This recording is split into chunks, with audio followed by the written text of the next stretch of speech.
Alrighty, guys. I'm just gonna go over a quick trade recap on shorts I took today. Watch the full video. You guys will learn something from this. That being said, I am gonna shout out my free Discord. As you can see here, we have a bunch of discussion, questions, and whatnot. That again, it's completely for free. We are growing. We do have 70 members now, but I am always active answering questions, and we're also planning a call sometime this week. And that being said, within 2 weeks, you should see a lot more coming out of this Discord as my school will be over and I will be putting all my time attention into this Discord. So I'm going to leave that link down in the description. Feel free to join. It's completely for free. But I am now going to get into this trade recap. I'm going to start with overnight price action and kind of what I was looking for. But on ES, I'm just start this off here. On ES, we see this very, very, very, very small volume imbalance right here, right? So we see price come up and tap that. NQ already kind of went through there, still staying in this 1 hour fair value gap. But we do see price sweep liquidity here. And so do we see on ES? ES's setup was beautiful. But coming into this morning, we go tap into this volume imbalance. And then we also see liquidity being swept right here, right? That being said, this hour closes below this body.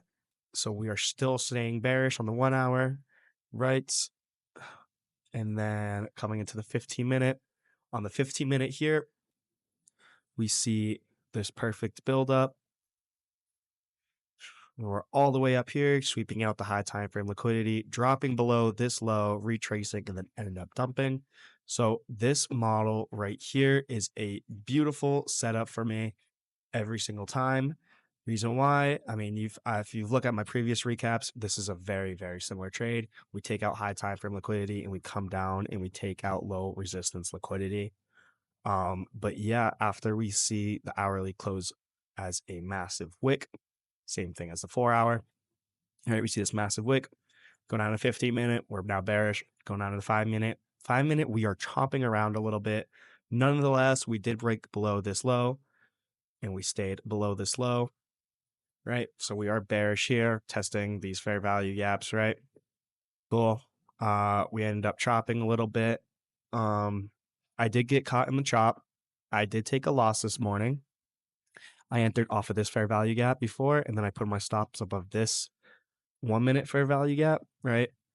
And I ended up getting stopped out by like 1 tick, and I should probably have just put my stop all the way up here, but I wanted a better risk to reward, which ended up biting me in the butt. So I lost about $300 on 2 accounts, and then I ended up winning for about 900 on 2 accounts when I re-entered this trade just because I was confident with it. But anyways, after I entered, because I saw this 1 minute go like this, right? Boom, dumped, and we had this inverse fair value gap.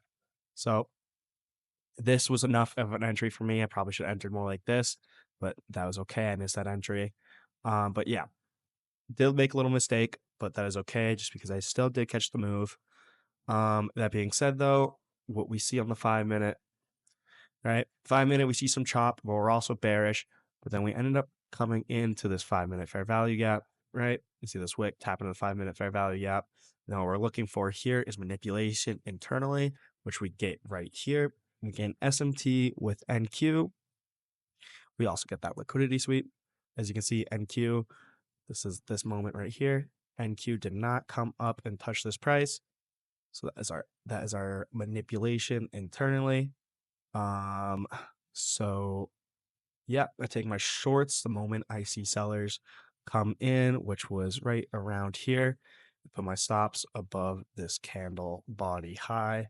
Now I am targeting our low resistance liquidity. As we see here, we have a wick down there hitting like a 1 to 3.5. So stayed profitable, risk slightly less on this trade, but nonetheless, risk about 250, made about 900 doing this trade. But yeah, this setup right here, I mean, it's a beautiful setup. Even though we did have some chop this morning, I did plan on waiting. Probably should have waited a little bit more or try to get better entry up here, but can't always win. But this higher time frame setup right here is beautiful. Having this liquidity sweep, and then we shift of structure, and then we go down and we swipe out the rest of our liquidity. Yeah, I mean, technically, maybe price goes down to here, as we see Nasdaq is already approaching this. But yeah, so that's the trade recap of the day. Thank you guys for watching. Hope you guys learned something. This is a super clean setup. Yeah, see you guys tomorrow.